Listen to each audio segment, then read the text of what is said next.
આવતીકાલથી શરૂ થઈ રહ્યો છે જપ તપ અને સાધનાનો પર્વ ચૈત્રી નવરાત્રિ. રામ નોરતાનો આ સમય માતાજીની ઉપાસના માટે સૌથી શ્રેયસ્કર માનવામાં આવે છે. વિશેષ રૂપે માની આરાધનાના અનુષ્ઠાન થાય છે. ચૈત્રી નવરાત્રિએ ઘટ સ્થાપન કરી માને બેસાડાય છે અને તેમની સામે સાધક સ્તવન કરે છે.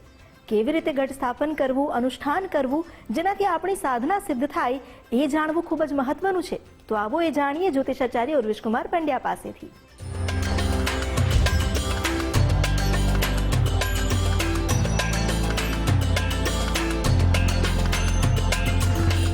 प्रथमं शैलपुत्री च द्वितीयं ब्रह्मचारिणं तृतीयं चन्द्रघण्टेति कुष्माण्डेति चतुर्थकं पंचमं स्कन्दमातेति षष्ठं कात्यायनीति च सप्तमं कालरात्रिश्च महागौरीति षष्ठमं नवमं सिद्धिदात्री च नवदुर्गाः प्रकीर्तिताः.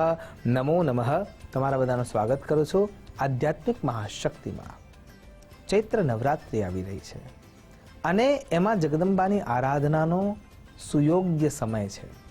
ખરા અર્થમાં વિચાર કરીએ તો 4 મુખ્ય નવરાત્રિના સમય છે, જેના અંદર 2 મુખ્ય આપણે પ્રબળતાથી મનાવીએ છીએ. એમાં સૌથી પહેલી ચૈત્ર નવરાત્રિ અને બીજી જે જગવિખ્યાત છે અશ્વિન માસના અંદર, એટલે આસો મહિનાના અંદર જે આપણે નવરાત્રિ મનાવીએ છીએ.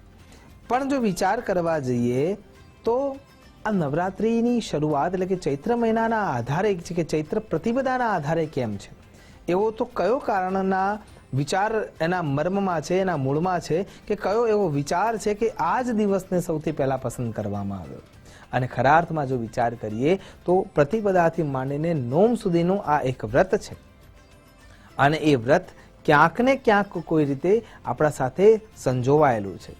તો સૌથી પહેલા જો વિચાર કરીએ તો બ્રહ્માજીને જ્યારે આ સૃષ્ટિની રચના કરવાનો વિચાર આવ્યો અને એ સૃષ્ટિની રચના કરવા માટે એમને જે મહત્તત્વનો ઉપયોગ કર્યો અને મહત્તત્વની શરૂઆત કરીને જે પહેલો પિંડ રચવાનો વિચાર કરીને શરૂઆત કરવા માટે જે દિવસ પસંદ કર્યો, એ દિવસ એટલે ચૈત્ર પ્રતિપદાનો દિવસ. એ જ રીતે જ્યારે યુધિષ્ઠિર મહારાજના મનમાં કાલગણનાની રચના કરવાની જે વિચાર પ્રબોધિની ઉત્પન્ન થઈ અને એ વખતે જે યુગાબ્દની શરૂઆત કરવા માટે જઈ રહ્યા હતા, ત્યારે એમને જે દિવસ પસંદ કર્યો એ પણ ચૈત્ર પ્રતિપદાનો દિવસ પસંદ થયો.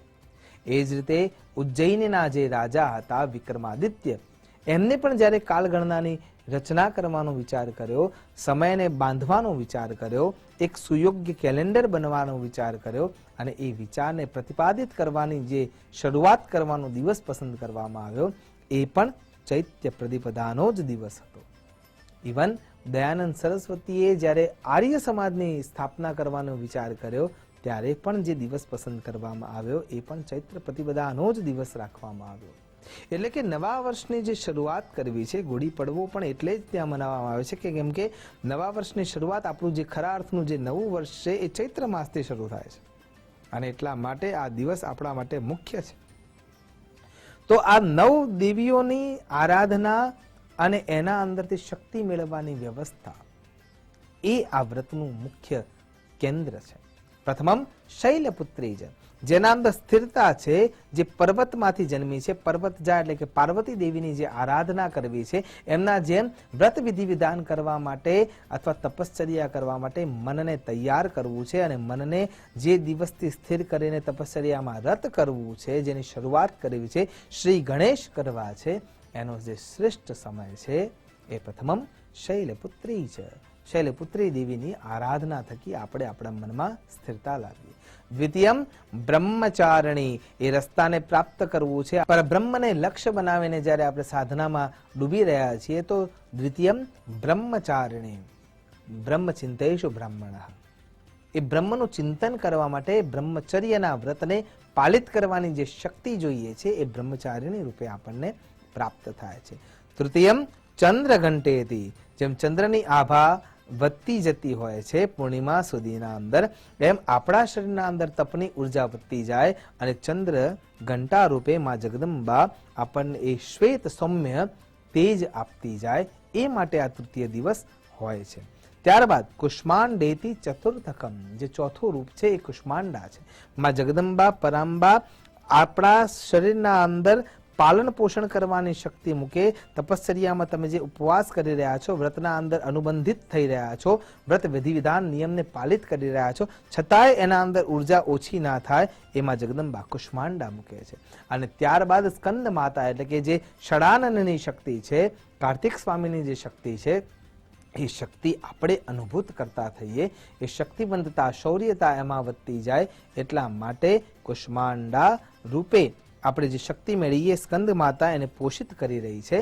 અને ત્યાં ષડ રિપુઓ આગળ આવે છે, જેનો નાશ કરવા માટે કાત્યાયની દેવીની આરાધના કરવામાં આવે છે, જે કાત્યાયન દેશમાં જન્મી છે, ઉત્પન્ન થઈ છે, અને ત્યાં એમને દૈત્યોનો નાશ કર્યો છે. અને ત્યારબાદ એ નાશ કર્યા પછી જે અંધકાર વ્યાપ્ત આપણા મનમાં અજ્ઞાન રૂપી છે, એ અંધકારને દૂર કરવા માટે કાલ રાત્રિ રૂપેમાં જગદંબા આપણને સપોર્ટ કરે છે.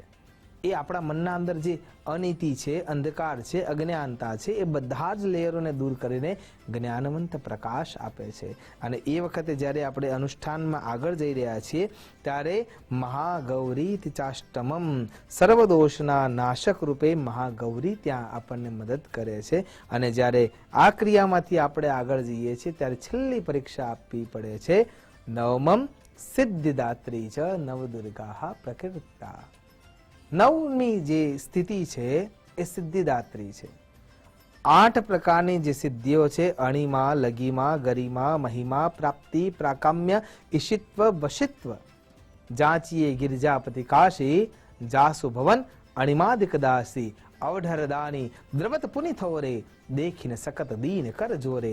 કહેવાનો અર્થ અહીંયા એ છે કે જ્યારે આ અવસ્થાએ પહોંચીએ છીએ, ત્યારે આ સિદ્ધિઓ આપણા આગળ આવીને છેલ્લી પરીક્ષા આપણી લેતી હોય છે.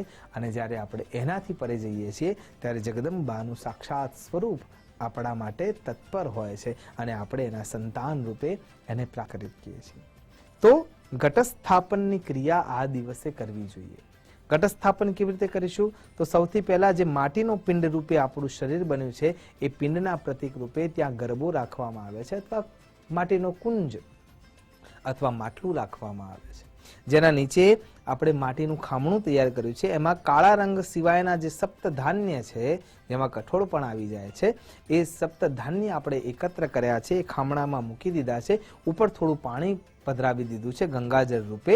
અને પછી એ માટલું તમે તૈયાર કરશો, એ માટલું ત્યાં સ્થાપિત કરશો. એ માટલાના અંદર અડધે સુધી પાણી ભરેલું છે, એના અંદર તમે કંકુ થોડું પધરાવ્યું છે, એક રોકડો રૂપિયો અથવા સોના અથવા ચાંદીનો સિક્કો એના અંદર મૂક્યો છે, સપ્તધાન્ય એના અંદર પધરાવ્યા છે, પંચપલ્લવ એમાં પધરાવ્યા છે, એક ફળ રૂપે સોપારી અર્પણ કરી છે, અને એના ઉપર શ્રીફળનું અનુબંધ કરી નળાસડીથી બાંધેલું જે શ્રીફળ તૈયાર કર્યું છે, એ આખો જે ઘડો તૈયાર થયો છે, આપણા શરીરનું પ્રતીક હોવાના કારણે થઈને, ગરબાનું પ્રતીક હોવાના કારણે થઈને, પંચમહાભૂતનું પ્રતીક હોવાના કારણે થઈને ત્યાં એને સ્થાપિત કર્યું છે. અને એના બાજુમાં સેવનના કાષ્ટમાંથી બનેલો જે બાજોટ છે, અથવા અન્ય પદાર્થનો જે બાજોટ છે, અથવા તામ્ર અથવા રજતનો બનેલો જે બાજોટ છે, એ બાજોટના ઉપર એક લાલ સ્થાપન તૈયાર કરવાનું છે. એ સ્થાપન મૂકી ઘઉં દ્વારા અષ્ટદળની એટલે કે 8 ઢગલીઓ કરીને પુષ્પનો આકાર આપવાનો છે, અને ત્યાં માં જગદંબાનું સ્થાપન કરવાનું છે. કોઈ પણ વ્રત વિધિ વિધાન નિયમના વિરુદ્ધ કાર્ય કરે તો એ વ્રત વિધિ વિધાન પૂર્ણ થતું નથી. અને એટલા માટે સુયોગ્ય નિયમોને પાલિત કરવાના છે. સમય વેડફાય નહીં, અને પંચકોશીય શરીર 5 કેશથી યુક્ત હોવાના કારણે થઈને એનો પણ નિકંદન થાય નહીં. કેવળ અને કેવળ એ ઉર્જા આપણા શરીરમાં વહેતી રહે, એટલા માટે આ નિયમોમાં સૌથી પહેલો નિયમ આવે છે કે આપણા શરીરના વાળ ન કપાવવા જોઈએ, ત્યારબાદ નખ કાપવા ના જોઈએ. એ પહેલા બધું કરી લેવું જરૂરી છે.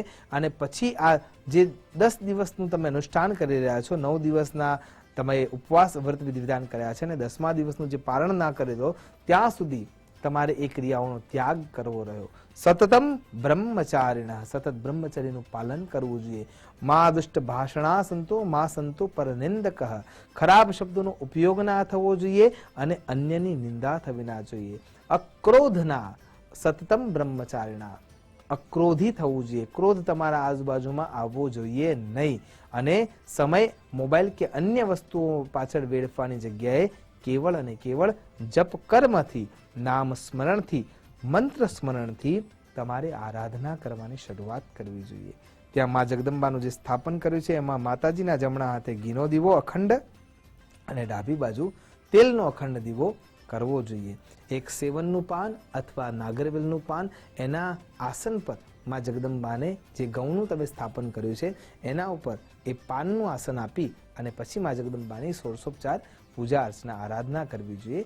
આ પ્રમાણે જ્યારે તમે ક્રિયા કરો છો ત્યારે ખરા અર્થમાં નિયમબદ્ધતા સાથે બંધનથી મુક્તિ સુધી પહોંચવા માટે થઈને પરાંબાની અનુકંપા પ્રાપ્ત કરવા માટે થઈને આ ક્રિયાને સુયોગ્ય રીતે પાલિત કરો અને એ જ પૂજાની અભ્યર્થના આપણે પ્રાપ્ત કરી શકીએ કે જેના થકી એ ઉર્જા મળતી જાય, આપણા ઓરાતંત્રને એ ક્લીન કરતું જાય અને એ શક્તિવંતતાને આપણે અનુભૂત કરી શકીએ અને ખરા અર્થમાં દેવી તત્વને આત્મસાત કરી શકીએ.